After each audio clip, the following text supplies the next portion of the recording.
एक घर में 3 भाई और एक बहन थी। बड़ा और छोटा पढ़ने में बहुत तेज थे। उनके माँ बाप उन चारों से बेहद प्यार करते थे, मगर मझले बेटे से थोड़ा परेशान से थे। बड़ा बेटा पढ़ लिखकर डॉक्टर बन गया, छोटा भी पढ़ लिखकर इंजीनियर बन गया, मगर मझला बिल्कुल आवारा और गंवार बनके ही रह गया। सबकी शादी हो गई। बहन और मझले को छोड़ दोनों भाइयों ने लव मैरिज की थी। बहन की शादी भी अच्छे घराने में हुई थी। आखिर भाई सब डॉक्टर इंजीनियर जो थे। अब मझले को कोई लड़की नहीं मिल रही थी।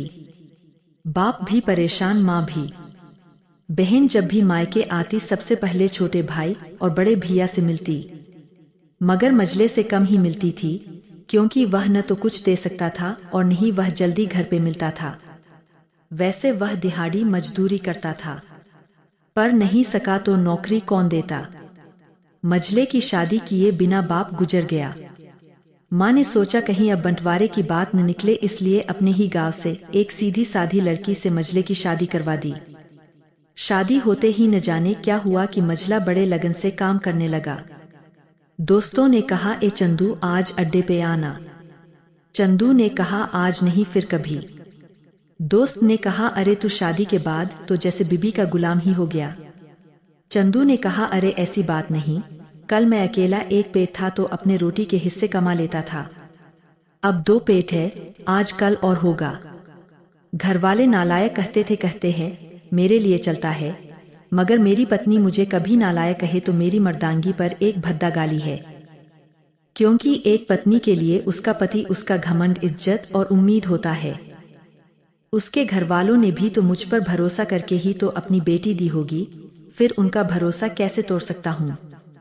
कॉलेज में नौकरी की डिग्री मिलती है और ऐसे संस्कार माँ बाप से मिलते हैं।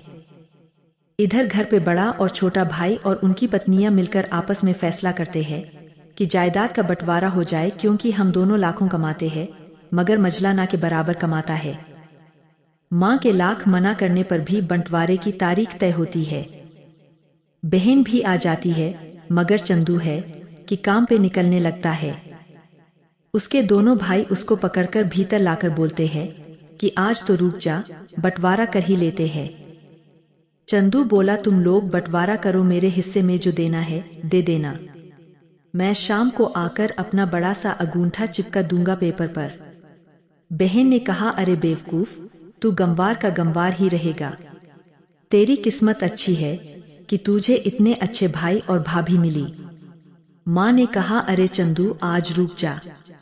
बंटवारे में कुल 10 बीघा जमीन में से दोनों भाई 5-5 रख लेते हैं और चंदू को पुस्तैनी घर छोड़ देते हैं। तभी चंदू जोर से चिल्लाता है, अरे फिर हमारी छुटकी का हिस्सा कौन सा है। दोनों भाई हंसकर बोलते हैं, अरे मूर्ख, बंटवारा भाइयों में होता है और बहनों के हिस्से में सिर्फ उसका मायका ही है। चंदू शायद पढ़ा लिखा न होना भी मूर्खता ही है। ठीक है, आप दोनों ऐसा करो, मेरे हिस्से की वसीयत मेरी बहन छुटकी के नाम कर दो। दोनों भाई चकित होकर बोलते हैं, और तू? चंदू माँ की ओर देख के मुस्कुरा के बोलता है, मेरे हिस्से में माँ है ना।